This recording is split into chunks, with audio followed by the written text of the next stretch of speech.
పేర్ని నాని గారు నిన్న press meet పెట్టి హిందువుల మీద, హిందూ దేవాలయాల మీద ఆయనకి వల్లమాలిన ప్రేమ ఉన్నట్టు ఓ వలకబోశారు.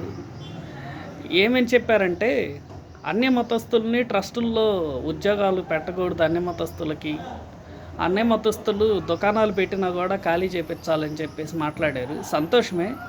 కానీ పేర్ని నాని గారు జస్ట్ ఆస్కింగ్, మీ ప్రభుత్వం ఉన్నప్పుడు హిందువుల మీద దాడులు జరిగాయి, అంతర్వేది రథం తగలబడింది, ఆంజనేయ స్వామి రెండో చెయ్యి విరిగిపోయింది, తిరుమల తిరుపతి దేవస్థానంలో విచ్చలవిడిగా పులులు సంచరించి బాలుల్ని చంపేశాయి, టీటీడీ వెళ్ళే బస్సులు, కొండ మీద బస్సులు వెళ్తాయి కదా, సాక్షాత్తు ప్రభుత్వం ముద్రించిన టికెట్ల వెనక జెరూసలేం యాత్ర అని చెప్పేసి అన్ని మత ప్రచారకులు ప్రచారం చేయడం జరిగింది.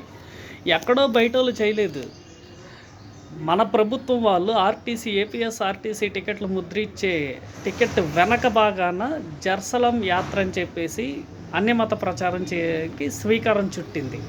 అలాగే కొండ మీద కూడా అన్య మతస్థులు ప్రచారం చేశారు. సాక్షాత్తు టీటీడీ చైర్మన్ భూమన కరుణాకర్ రెడ్డి గారు కన్వర్టెడ్ క్రిస్టియన్. అతనికి టీటీడీ చైర్మన్ పోస్ట్ ఎలా ఇస్తారండి? అప్పుడు మీరేం చేశారు? ఆ రోజు మీకు హిందువుల మీద ప్రేమ రాలేదా? వెంకటేశ్వర స్వామి ఆస్తుల్ని వెలేసినప్పుడు హిందువుల మీద ప్రేమ రాలేదా మీకు?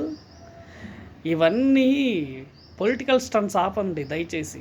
Just asking. Thank you.